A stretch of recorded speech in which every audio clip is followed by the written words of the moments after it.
year to year at LANs, like in person, and just how quickly players this dedicated to the game can improve. Everyone here at a LAN is truly, arguably, some of the most dedicated players that we have in this scene, whether or not they're coming here just to socialize or to sweat their ever-living brains out. Like, it's a phenomenal feeling watching the community grow and change, especially for the largest LAN in Splatoon 3's history. And look at OBT up on that stage in that pink shawl, taking a selfie with their team. Oh, I'm so excited. Speaking of OBT, you know, we can look into our next match here. We've got FreeFlow versus That's My Goat. And Skep, I know, FreeFlow, to anybody who's followed the competitive scene, that's going to be a team's name that rings people's bells. That is a really strong, you know, staple mid-level team that has just been doing so well. Comprised of JJ, Blue, Shins, and Xenocake. They are here to, you know, they've been long-lasting. They have been around since 2019. They've placed third in Gridlock. They have a lot of other various mid-level results. There's a whole lot they got going in their corner for them, Skep. So our lovely mid-level tournament Neon Whale, FreeFlow plays in that quite a bit. Oh, what is this? What is this? What are we looking at? What are we looking at? That's my shirt. I think JJ is saying that's JJ on the end there with that those little pink ping pong balls coming out of their helmet. FreeFlow is a team that, like, you're like, oh, okay, they're low ink fans, right? They're mid-level players, you know, they're all right. But then they just start knocking the crud out of upper mid-level, high-level players. And JJ in particular was recently nominated for +3, which is a very high honor in our competitive community. It means that you are accredited as being one of the best players that we have. Oh my gosh, would you look at that? My Children Remix won their first set. Oh my gosh, that's so happy for them. Picking up, it looks like a win over Rebels and Kia, as we both know. Our lovely friend Falco's team, they're going to secure a win. But now they're going to go up against In Control Red Sun there. A bit scary looking in on Pool C1. You've got Essence and Hibiscus going up. Hibiscus is a team who's recently been making an appearance in Low Ink Alpha. Yes. So they've been doing really well for themselves. And Element is now facing off against Kasoku Band, who we just saw here on screen. There's a lot happening on this bracket. I will say Essence is a team that notoriously performs very well on LAN. And my friends over on Remix, they came up to me today. They were like, oh, we fight Falco today. We're so nervous. Isn't he Div 4? And I was like, Div 4? No, you get in there and you win that set respectfully, my friend Falco. That's my beloved FTIU eligible bestie. They've been showing their faces around FTIU for weeks now in preparation for Low Tide. Remix or Falco? For Falco's team. Oh, that's so wonderful. You love seeing people and they're either their teams or their pickups get together like before a LAN and practice. I got the opportunity to reunite with some of my former teammates for Low Tide, and it's just nice being able to play with familiar faces, even though we went on different paths competitively. Absolutely. LANs are the great unifier of our scene. Sure are, but now is not the time for unity, as we have two teams that are about to be duking it out to try to go to winners finals. They're going to be starting that path out on Tower Control Marlin Airport. And Skep, this is one of our newer maps here this season. And tell me a little bit about this map. It's pain. So I think if either of these teams walks out with an E leader, that team is going to have quite a significant degree of an edge. I'm not I think Kronos does play leader, but also I might be misinformed. Might be making that up. I know. It's right. Hold on. Okay, Kronos plays Tent. That makes sense. Kronos, I believe, was on Forgotten previously. And was their Tent one trick. Okay, I remember that. It's a pain. Yeah, Kronos is a strong Tent player. And then FreeFlow, they don't have a backline either. But they do have a Reflux player. So And we both know how missiles can be. We both know how missiles can be. Especially on tower control. But really, this is a map mode where you have to take the left drop out of your plat and the right side at the same time. You have to have control of your fan. When you get control of your opponent's plat, you really want to start looking forward towards that top right area where they typically sit, throw bombs, try and look at the tower path. Line of sight of the objective is very important here. Absolutely. Oh, I'm nervous. Here we go, loading out, and Skep, you know, maybe not quite a backline, but I want to point out on Xenocake's we've got that heavy edit splatling as their cooler option, which has been seeing a lot more play recently, and I think it's going to be really strong. It's got good DPS that could potentially help deal with that 10-0, and it's going to really help make sure their team doesn't get run down. You stole the words out of my brain. I was thinking of the heavy edit versus that tense umbrella, but we do see that on the side of FreeFlow. It's just Xenocakes with that edit left standing. Their teammates have now come out of spawn, but that's my GOAT, Kronos, with this tent, taking control of that plat, and they're looking at top right, which is exactly where I want to see a team looking right about now. Yeah, and they are in such a good position as this tower is barreling towards that second checkpoint. It's going to be difficult now for FreeFlow to find that re-entry. They're going to try to do so with the crab, but the Zuka is looking at it. They are one down on the side of FreeFlow. Have to be careful as this tower approaches checkpoint 3, and this is kind of where we see these snowballs. Right, and they're already all the way at that third checkpoint. The tent's on there. They have that Booyah Bomb. That's going to come out most likely on that fan area and try and shut down any semblance of a defense. The Machine taking a 1v1. Mert pops that whale. JJ is left standing, but it's just one member up on That's My GOAT. That push has come to a close, but my, oh my, was that explosive with only 4 points remaining. JJ there too, dancing around and just keeping that going was huge for FreeFlow to be able to stop that, but now they have quite the path ahead of them. And Skep, I'm not going to say it's impossible here. Nothing is impossible with the way that this map snowballs. We saw how hard it was for FreeFlow to defend. As long as they can set themselves up on a similar offensive position, it's still potentially anyone's game. But 2 members down on the side of FreeFlow does not give me a lot of hope for this push. They are able to break that first checkpoint, but you got to keep in mind, in order to sustain this, they have to get that flat. The screen comes out on the side of FreeFlow, and the 10 starts working their way up. But look at how well that screen sections off the members of That's My GOAT. Look at how it completely turns this situation around. FreeFlow able to isolate those fights, gets the picks that they need, and now they're looking at potentially a second checkpoint break. But the Machine on this top left side does get 2, potentially gets 3. Are they going to get the Quantuma? Oh, they're looking for it. Unfortunately, not going to find it. JJ there still just putting up an absolute work for FreeFlow to try to stay alive and keep some space going for them. A really good attempt there. I think they just need to find that space and that pressure next time and just secure a few extra picks. Right now, they're going to return to this kind of neutral game at the moment, though. 2 down on the side of FreeFlow means that That's My GOAT could take this tower at any time, but it looks like they're trying to just play around, try to find some space before moving in and trying to do anything too hasty. Remember, they don't want to do anything that could risk losing their lead.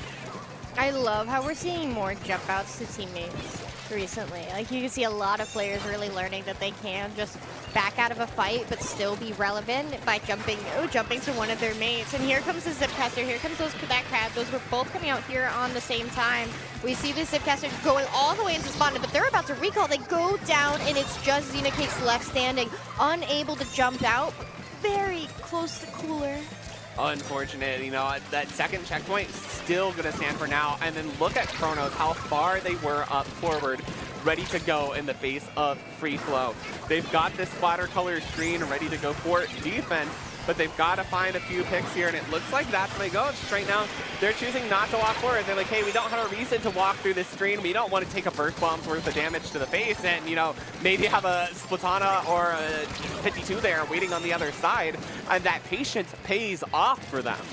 Yeah, I'm very thankful to see how effective screen is on this map mode. It really is sectioning off their fights, but when it comes to aggressing and taking more forward positions, FreeFlow has just been unable to do it. We see the Stampers in mid, but look at all of this blue paint. They are going to be fighting an uphill battle, especially as this whale comes out. No doubt called out by the members of That's My GOAT, and the Stamper now with that 52 alone on that left side. This is just a lot of back and forth, a lot of scrap, and you got to keep in mind, FreeFlow still has 2 checkpoints to break and not a single drop of paint in mid. No, that's my goat, is just holding this space with 30 seconds left. They don't want to give it up. The tent shield making it very difficult for them to progress through and put down ink in their color. And Skep, look here.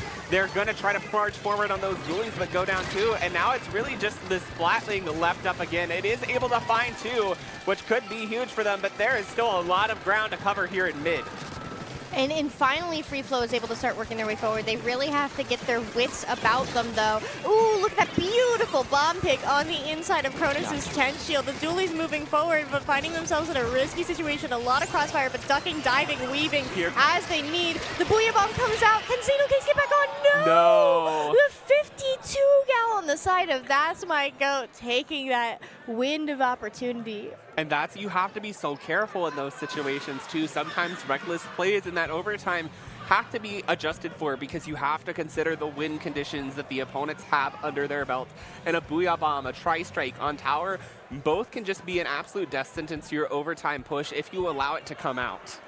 Right, they call it a GG Booyah for a reason. Yes, they do. if you're the team holding the lead and you have strikes or Booyah or Kraken, you look at that teammate and you say, get strikes now. Yes. And you're like, if you don't get those strikes and you're that teammate that has those, ooh, you're going to hear it. And you saw the machine too. They were, you know, maybe in a position where if they weren't trying to defend their lead, where they may want to be more aggressive, but they knew like, hey, I have this game-winning special under my belt. I don't really feel a need to go forward or do anything crazy, because the absolute worst thing they could do in that moment is go down before they're able to bring that special out. Throw some fizzies, you know, chill. It has so much options to just apply pressure forward without actually having to put itself into danger. Right, and fizzies are a unique painting tool, because like especially looking at a predominantly short range comp, right? When you're putting down paint, you're going to be putting down paint that's near you with your weapon, right? But fizzies, they really allow you to paint outside of what your team might be looking at, so you can get special a little bit faster with that.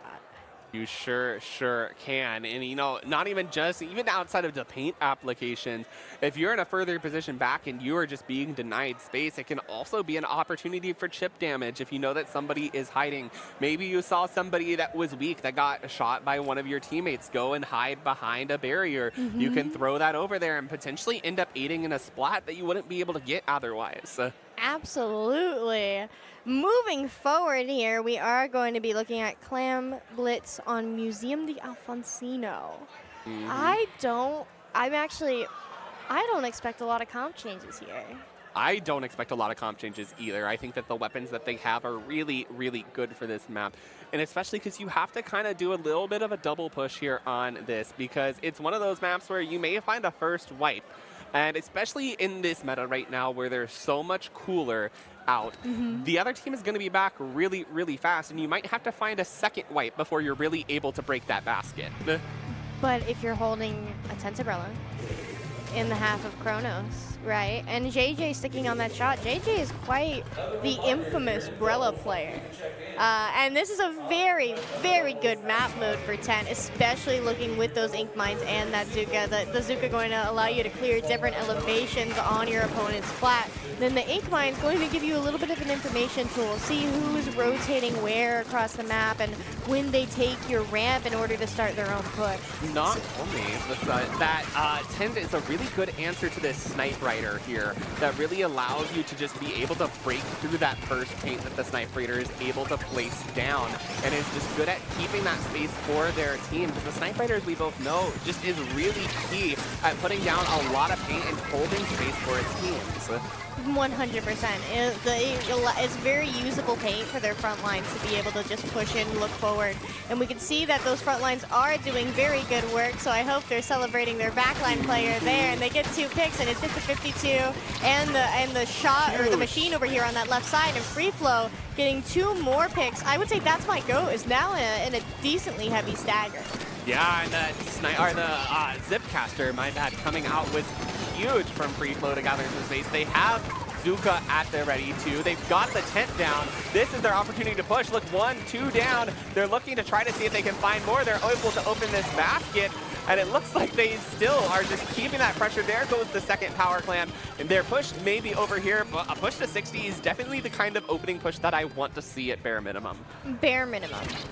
I agree with that sentiment. The tent does jump in, does try and maintain some decent control of mid, but they go 2 down again on the side of That's My Goat.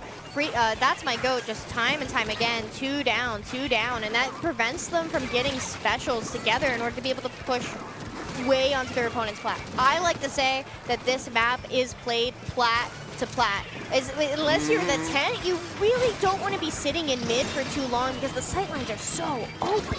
Yes, they are. And FreeFlow is able to open this basket once again. They're down to through that penalty, able to put 51 on the board. The shot is the only one with clams in their hand. It doesn't look like they're going to be able to quite get to that basket to be able to extend the lead. So that timer is going to be stopping there at 51 remaining, but it's great that they're able to keep that pressure going. That's My Goat is now on the back foot, trying to find this space in mid. Like you said, this tent is looking there. It does find one with that Trizuka, and now they're going to be pushing forward. They have that tent shield ready to go. They have the Booyah Bomb ready to go. This is the kind of textbook play we want to see, and we're going to find some follow-up here from the Machine. Yeah, the Machine trying to get some picks underneath that basket, but does go down alongside that tent. We see the 52 gal trying to get some more clams into the basket, but in the end, it's just the zap on the side of That's My Goat left standing. We see these dualies having this crab on top mid. This is a very good special in order to be able to start working your way onto your opponent's plat, but Kronos is behind FreeFlow.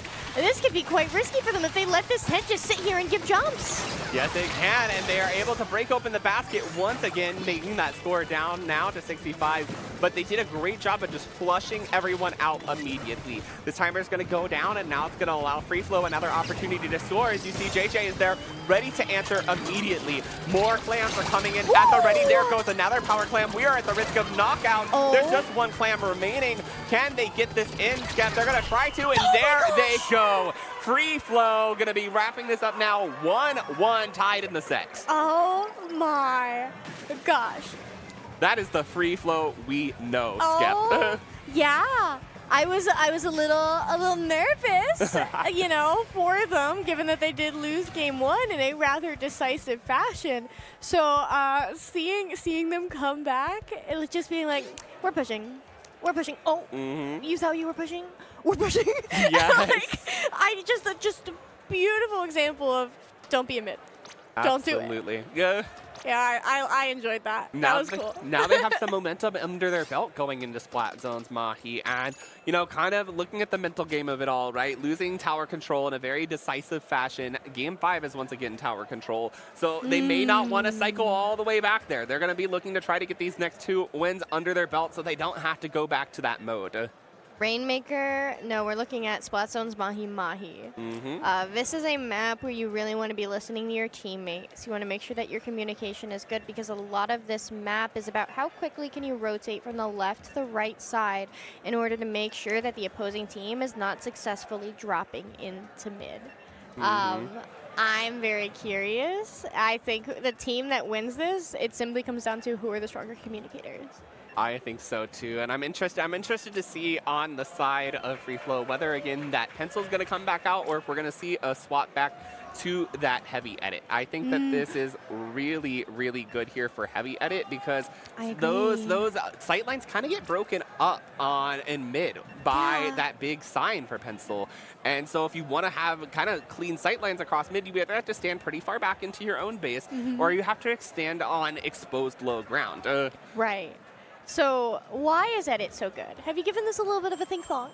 You know, well, the biggest thing I think is that edit can play more forward. It's better at kind of just controlling people from running straight at you, which is really important in such a small zone where it's going to be heavily contested. People are rushing to try to get in there, try to find picks on that zone. And edit has that mobility to stay forward. It has the curling bomb if it really needs to get out of danger. There's a lot of things that I think that has going for it. The reason I like heavy edit is what does the pencil enable its teammates to do? Run in. It wants them to run in. It wants to give their teammates safe jumps. It wants to give their teammates very usable paint so that way they can be getting picks on their opponent that prevents them from getting special, prevents them from gaining utility. Heavy edit is a very good weapon that just says, run at me, bro. Like, just try it. I think it's a phenomenal counter to pencil comps. And another interesting pick we're seeing out from FreeFlow is that Sorella Brella with that Inkjet coming out. That's going to be providing a lot more utility against the shooter, against that Inzap and that 52 specifically that may be wanting to come at it and shoot it. And we can see that control as FreeFlow has early control in that zone, and 3 down onto That's My Goat. And they have this wave breaker. This wave breaker is going to make this plat area much more claustrophobic. We can see the tent working their way up, but the Inkjet gets the pick on the 52, and they're looking forward. Can they get the other? They do get another splat. It's the machine coming straight out the spawn, unable to drop from the area that drops them onto their plat. That Zuka comes out, but FreeFlow down to 35 ticks remaining. Oh, in under a minute, Tamam. Huge, and they're able to continuously apply this pressure, finding a pick onto Kronos, another one in the zone going down. It looks like That's My Goat is just struggling to find their footing. The 52 goes down.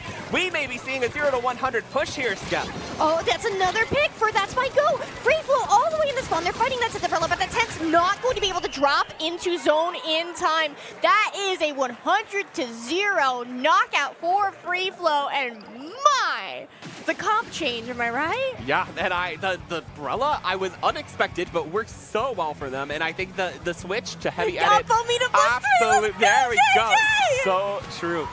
And the call to switch to heavy edit too, I think was absolutely phenomenal there out of them as well. Their comp worked so well for that map, and you saw once they had them locked in their spawn, there was really no way out for That's My Goat.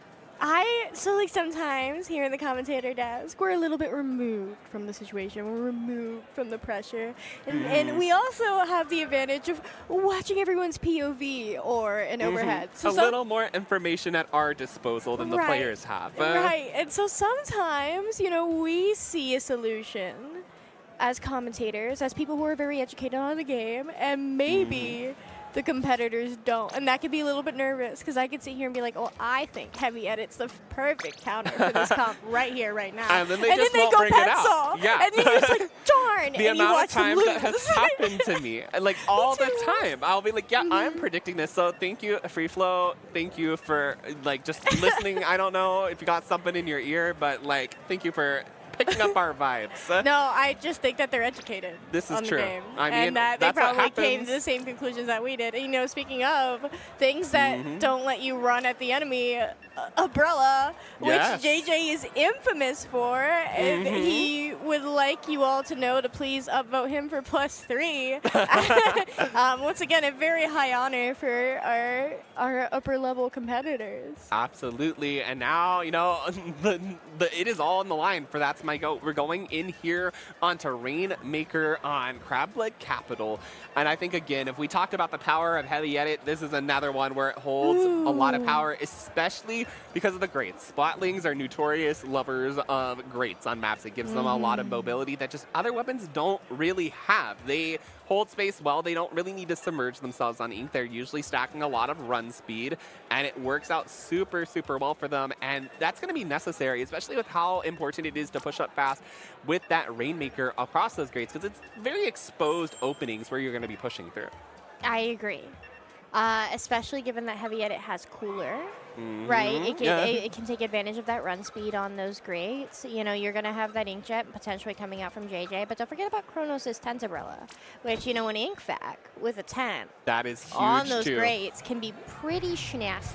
Yes, it can. So we're about to get some of our comp reveal here.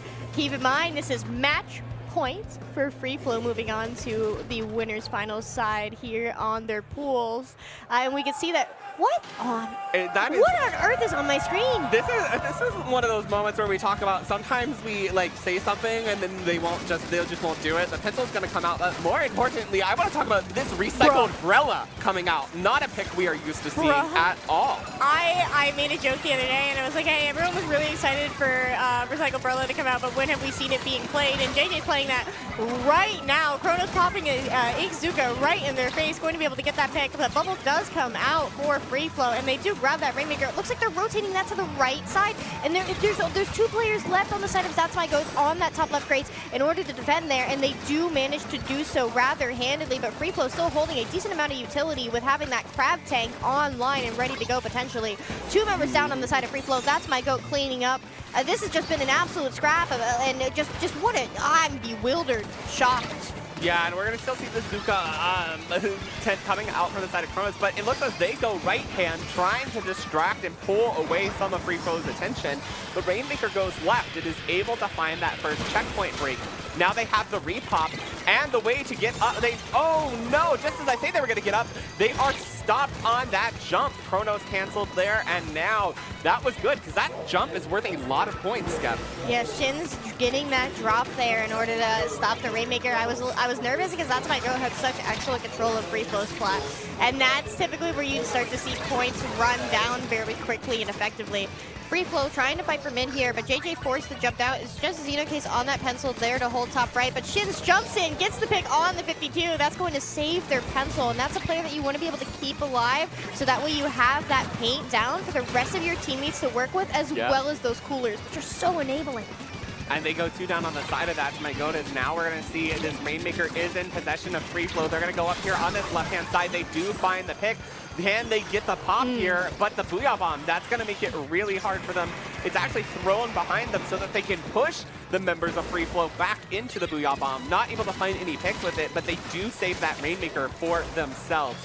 Now it's in their possession. They're getting some blue down on the field as you saw that 10th Umbrella shield go across mid, and they're able to rush down that Rainmaker and stop it. Now a 2-2 situation means that they're going to have to play this a lot more patiently. Yeah, being real, when I saw FreeFlow's push there, and the fact that they had all of those players up on that bottom left trying to break that checkpoint, no one on top right, to me that screams this is not a sustained push.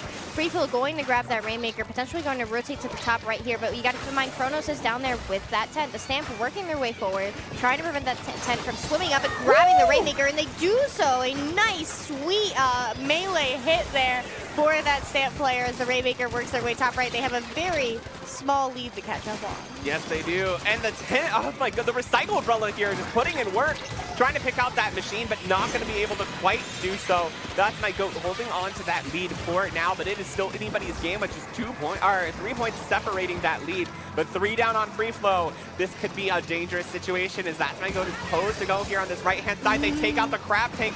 That is pivotal. And now we're going to start seeing points flying off this board. The Stamper's going to dive in to try to put a stop to it. But look, they're just dodging and dipping, trying to avoid that pencil, going down at the 46 mark. Yeah, using the geometry of the map to their advantage. And we see, oh my gosh, would you look at Shins here on those dualies, going in and getting those 2 picks. But look, That's My Goat still has control of those grades thanks to Kronos' 10th Umbrella. But you can see that JJ on the Recycle Umbrella on the other side, we have a Umbrella v. Brella situation here, fighting for that Rainmaker. Yes, they do. And look, they're still able to keep this Rainmaker shield, Bruh. just providing space for them. Like that shield from the 10th Umbrella is just doing work and providing them a way forward. Even if it doesn't last long, that's just a few extra points on the board now that they have to kind of cushion their lead. Getting the pick on Mert on that 52, working their way forward. FreeFlow able to get some presence in mid, but there's still Kronos on that bottom left. Just this game has been very entertaining, not to say the least, but FreeFlow really going to have to work their way into mid, and they seem to be having a lot of difficulty with that. Yes, they do at the moment, but that Zipcaster is going to try to carve a path for them. Looking here, not able to quite find one before recalling. The Zuka out from Kronos is going to find the Rainmaker there at 44. That is still potentially anybody's game. They have 22 seconds, though. It is absolutely vital that FreeFlow finds some picks really, really fast. They've got to get in control of that Rainmaker. 1 down. They're trying to find one, but oh my gosh, into the pit. That's My Goat drops it, and this is huge for them. This is such an awkward position for FreeFlow to have to pick up and push from. Oh my gosh, but the Stamper player there, like realizing that they were out of ink and knowing that they still are holding a sword that does have a very unique melee hitbox for Splatoon, dropping on the Rainmaker, getting that second pick. We can see FreeFlow does have this Rainmaker, but there are 2 members of That's My Goat up on that top left. This needs to be cleared. It needs to be cleared before they can drop on the objective. That's My Goat tying up our set as we move to a very exciting game 5. Yeah, this is high stakes gap here, and we saw in game 1 of round 2 here, a very dominant game on Tower Control Marlin Airport, but it's worth noting that TC Marlin's still a very new and very snowbally map that these teams may not have, you know, as much time to be prepared with. But we're going into tower control on Mako Mart, which is a very staple map mode to a lot of tournament pools. This is a very familiar map to a lot of competitors. So I wouldn't expect that we're going to see the same kind of just huge dominating push. I want the Brella to come back out. I do too. I also do think too. Recycled Brella can be very good here because of Bubble and the fact that there are so many little narrow choke points for the line marker, but I selfishly would like to see JJ's Brella come back. It's really entirely selfish. It's really good. Well, who knows? You know, we're you know 1-1 right now on predictions that are going to come out. So are we going to win the set, Skep? What do you mean? What do you mean? Well, we predicted the heavy edit the first time, and then we were like, oh, heavy edit again for sure, and then it was pencil. So now, okay, we're gonna switch players. We're gonna think about JJ now. Are we gonna secure it up? Our predictions gonna go 2 for 1? Or are we gonna be 1 and 2? We'll find out soon. Yeah, I'm a bit puzzled, to be honest. I want to see the edit come back out, and I want to see the Brella come back out. And I think that was a successful combination when you're talking about fighting a 10. It is. Right. I think it's really successful. And I think that, you know, the combination of having that kind of shield and the power to stop people from running at the tower is going to be really important here on Mako Mart. Because TC, I think the whole kind of thing is when you're in those scary overtime pushes, if you can just send somebody straight at that tower, it can be really dangerous for you. So the more tools you have at your disposal, just block shots, the longer that you can ride that tower, it's going to be really, really important. I am excited. We're looking at game 5. Keep in mind that in order to have a chance at making it straight to top cut, being able to sit out most of tomorrow, you know, not exhaust yourself, managing your stamina is very important on a LAN. They have to win the set. We see a little bit of a change here. We see the Blaster, very, very different here, coming out from blue. And that's going to be an additional tool to deal with that 10. And we're back to the Brella. Yeah, and I mean, a Blaster, who's going to say no to a Blaster on tower control? And it's got that suction bomb as well that's just ever powerful. But the tent is going to be already up here, set up in a good position, trying to keep some space on the side of That's My Goat. But you're coolered on the side of FreeFlow too, which is going to allow them to take a little bit of riskier engagements. And you see it's going to start paying off as they find 2. Maybe make that 3. No, not quite yet there onto the side, and it looks like that push is going to be stalled out just as quickly as it started to begin there. But, of course, just 30 seconds into the game, that's kind of what you're expecting at this point in time. Here comes that Inkjet looking down on that bottom left area. Huge, potentially. There we go. That was a little bit of a delayed wipe there. Now they're going to be up here at this first checkpoint. They've got this crab to add a lot of pressure over onto that left-hand side to ensure that they're going to find that first checkpoint break. And there goes the wave breaker to apply even more pressure. They're going to make sure it soars straight past that and starts going towards that second checkpoint where numbers can rack up. But the Booyah Bomb is going to give That's My Goat a little bit more room to breathe. And Xenocake's jumping out on that pencil, going to reposition to potentially where they can affect that first checkpoint as That's My Goat begins their push. The Inkjet does come out from JJ and it's swiftly canceled, but we see Shin's there dropping, getting a pick, but it trades out really, so it's just Xenocake's here on this pencil, and this is a very dangerous place. We like to call that position Zuka City. It means you stand there, you're probably going to go down to an Zuka. Yes, you know, that's very likely. And it looks like on the side of That's My Goat, they're able to find some good picks here, but FreeFlow finally answering up. Will they be able to take the lead here? They just need to ride, and they are going to be able to flip that lead, but just as quickly as they do, they are 3 down. The last one jumping out. Going to give FreeFlow a lot of room, and you can see they're already up here taking a whole lot of space. There's not enough space paint down on that left side for blue to really work too far up, though. They know that the Chronos on that Brella did drop, and they're going to be forced to jump to Boshin there to try and stay alive. And now look at this. 2 members of That's My Goat immediately take that opportunity to drop on blue there and clean that up. This is just, what a scrap fest, Amon. Yeah, the pick on the crab, too, is huge. Of course, now FreeFlow does have that Ink back online. They need to find value here. But unfortunately, it looks like they're going to go down, and now there's going to be a lot of people on their return spots there.